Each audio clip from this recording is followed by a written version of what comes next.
കൃത്യമായി നിങ്ങൾക്ക് ആ രംഗം കാണാം. കണ്ടോ?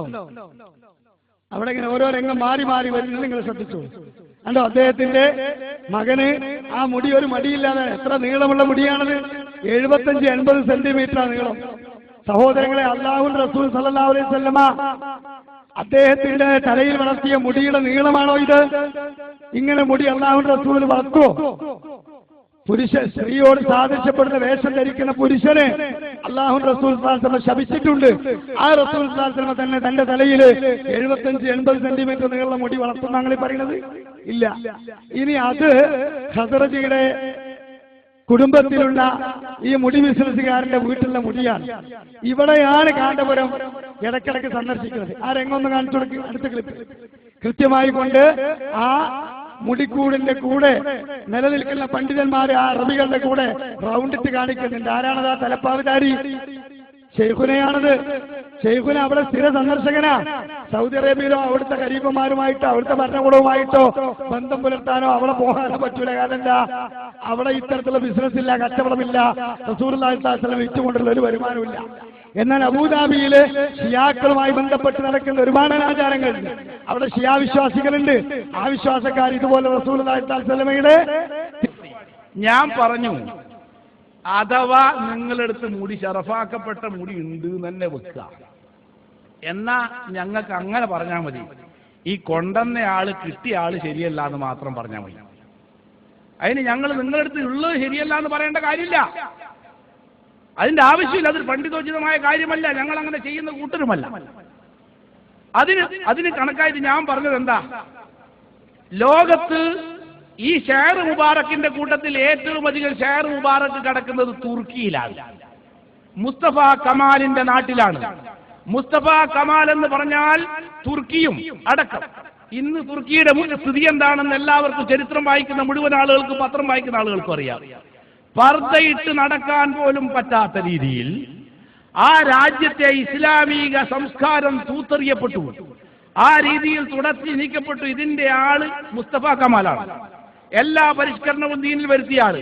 അയാൾക്ക് മഹത്വമുണ്ടോ? തുർക്കിയിൽ മുടിയുണ്ടെന്ന് വിചാരിച്ചിട്ട് അയാൾ എന്ന് ഞാൻ പറഞ്ഞപ്പോ അത് തുർക്കിയിലാണ് ഏറ്റവും അധികം മുടി എന്ന് ഓരോന്നും നോക്കി മറുപടി പറയാൻ കാത്തു നിൽക്കുന്ന ചില ആളുകൾ, ഒരു അബ്ദുറഹ്മാൻ മുസ്ലിയാർ എനിക്ക് മറുപടി പറഞ്ഞു, അതൊന്ന് തുർക്കിയിലാണ്. മുടികളിൽ ഏറ്റവും കൂടുതൽ മുടി കിടക്കുന്നത് തുർക്കിയിലാണ്, മുസ്തഫ കമാലിന്റെ സ്ഥലത്താണ്. ഏറ്റവും കൂടുതൽ മുടിയുള്ളത് തുർക്കിയിൽ മുസ്തഫ കമാലിന്റെ സ്ഥലത്താണ് നേരത്തെ. ഞാൻ ചോദിക്കുന്നത് അത് ഏത് കിതാബിലാണ് ഉള്ളത്? അതിനെന്താ സനദ്? ഏറ്റവും കൂടുതൽ തുർക്കിയിലാണ് മുടിയുള്ളതെങ്കിൽ അതിന്റെ സനദ് എന്താണ്? ഏത് കിതാബിലാ ഉള്ളത്? അവിടെ എത്ര മുടിയുണ്ട് പറ. 35 മുടി. 35 മുടി സൂക്ഷിച്ച സ്ഥലം എന്റെ കയ്യിൽ കിതാബിലുണ്ട്. ഞാൻ ചോദിക്കുന്നത്, തുർക്കിയിലാണ് ഏറ്റവും കൂടുതൽ, നിങ്ങൾ പറഞ്ഞല്ലോ, ഏത് കിതാബിലാ ഉള്ളത്? അവിടെ എത്രയാ ഉള്ളത്? സനദ് വായിക്കി. സനദ് വായിക്കി.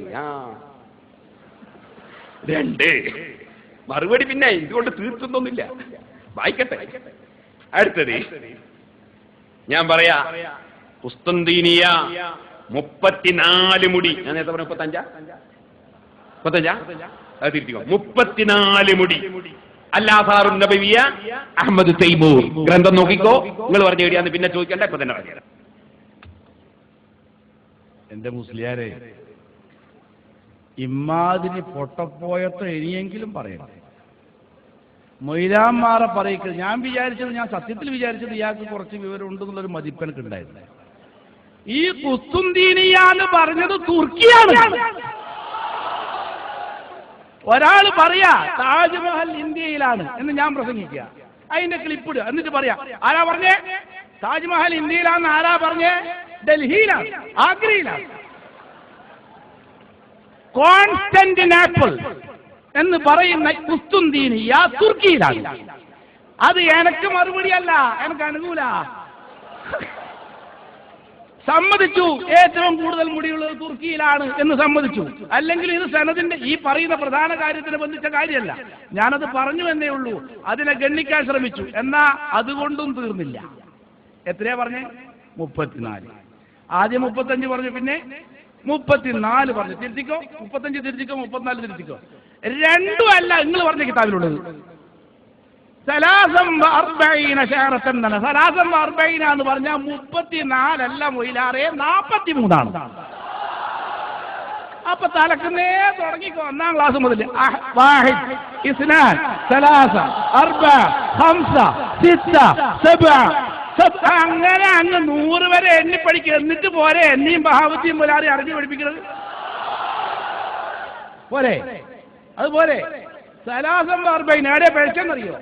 ഈ കിതാബ് അത് ഒന്ന് അദബ് കേട്. ആ അദബ് കേടിന്റെ കൂടെ മുഹമ്മദുൽ ഖാമിസ്